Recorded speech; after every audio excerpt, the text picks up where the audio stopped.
Sustainable development has become the popularized expression for Agenda 21.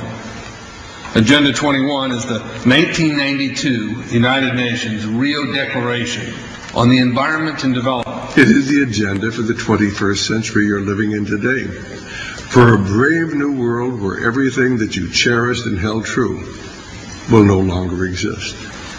Agenda 21 defines itself as the comprehensive plan of action to be taken globally, nationally, and locally by organizations of the United Nations systems. It also elevates nature above man.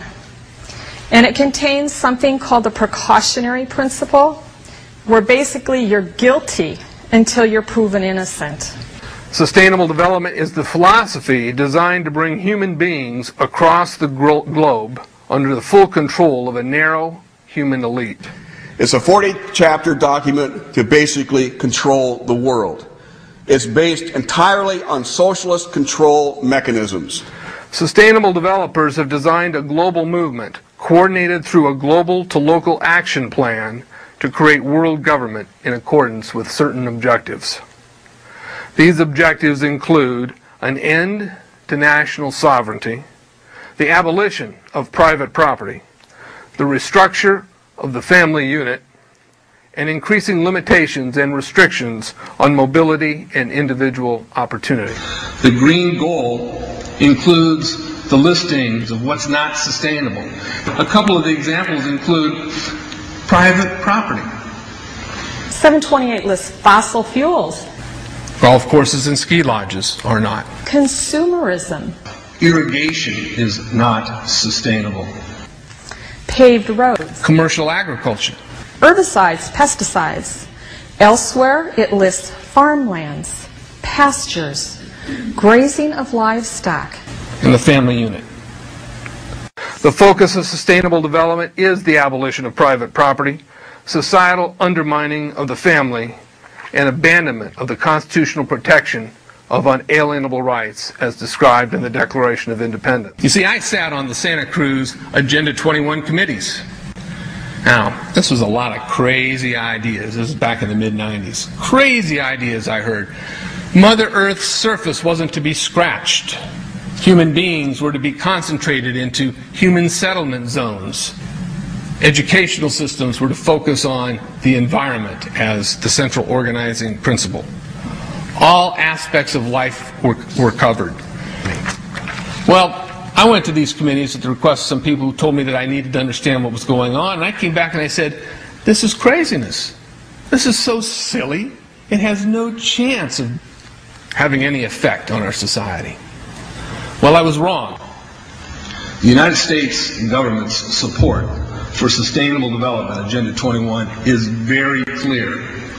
In 1992, while the Rio Conference was going on, George Bush, then president, was there where he executed the Agenda 21 protocols on behalf of the United States and brought it back to Washington, D.C. Within a year, Bill Clinton, by executive order, no congressional review, established the President's Council for Sustainable Development.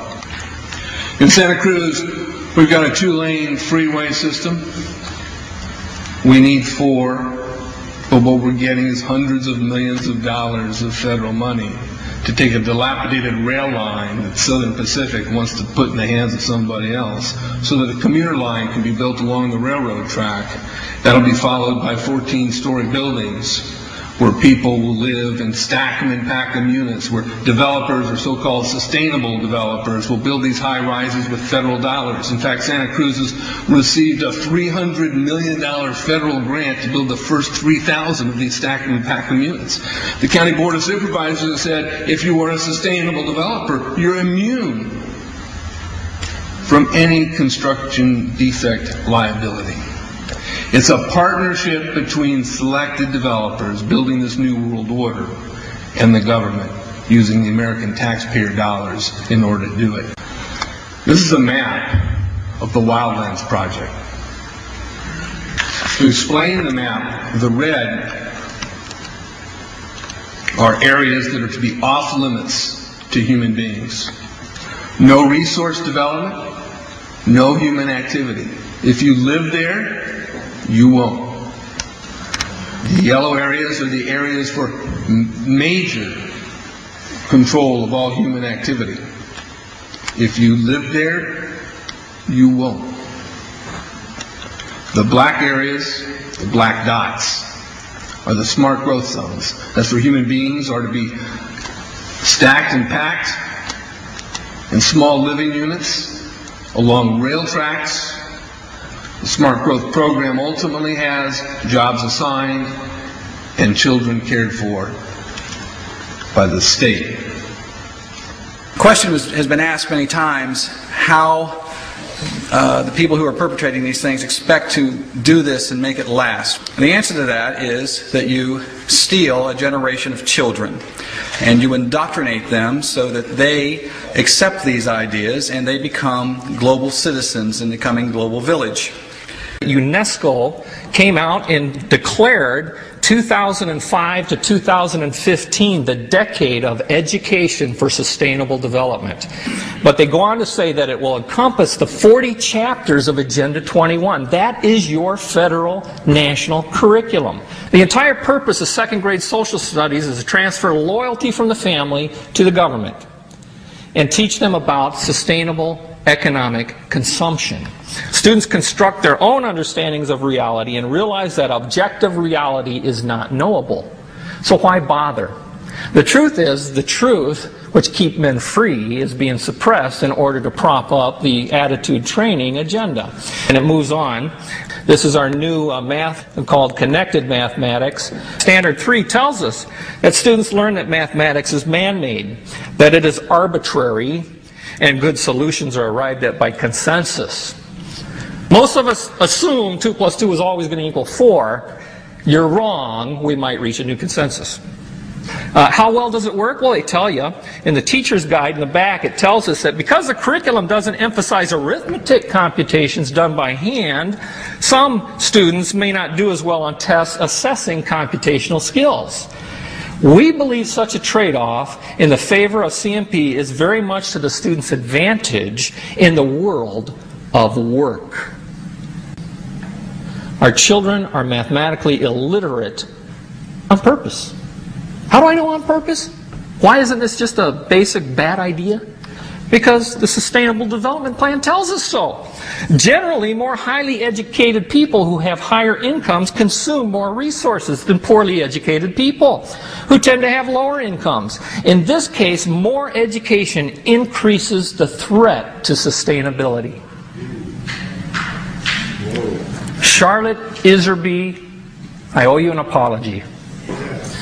I did not believe for the longest time it was a deliberate dumbing down. I thought that dumbing down was a natural consequence of a bad idea. Folks, it's deliberate. It's deliberate. The sustainable globalist goal is the orchestration of a planned fall of American principles, values, and lifestyles. The effect on the average American will be devastating.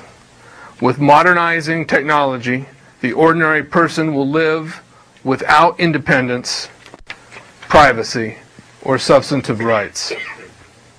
Another press conference that I attended was the ICLE group, the International Committee for Local Environmental Initiatives. It helps in the implementation of Agenda 21 in all of our local communities.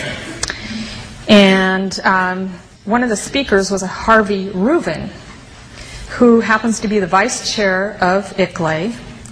And I asked him about the correlative rights that Americans derive from the United States Constitution and the Bill of Rights. And that, of course, is your individual liberties, your private property, your freedom of speech. Asked about it clashing with Agenda 21. And you know what his response was? Individual rights must take a back seat to the collective.